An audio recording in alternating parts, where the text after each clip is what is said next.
মানুষ বাঁচে অপেক্ষায় আর অপেক্ষা বাঁচে আশায়। তো আজকে আমার পাগলা বরের আবদার ছিল যে খিচুড়ি খাবে, সঙ্গে বেগুন ভাজা আর সঙ্গে টমেটো চাটনি। তো বরের আবদার মেটাতে গিয়ে আমি চুলাতেই রান্না করলাম, কারণ আমরা তো মধ্যবিত্ত ঘরের বউ। তো খিচুড়ি বানাতে অনেকটাই গ্যাস পুড়ে, তার জন্য ভাবলাম একটু চুলায় রান্না করি, যেহেতু আমার কাঠের উনুন আছে তার জন্যই।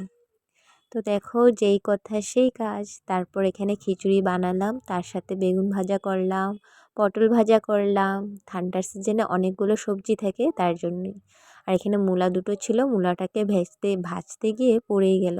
তারপর টমেটো চাটনি বানালাম, খুবই টেস্টি হয়েছিল খেতে। তোমরা কখনো এভাবে খেয়ে দেখবে, খুবই ভালো লাগবে।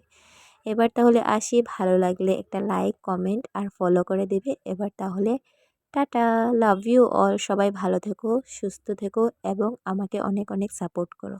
নেক্সট একটা সুন্দর ভিডিওর সাথে দেখা হবে।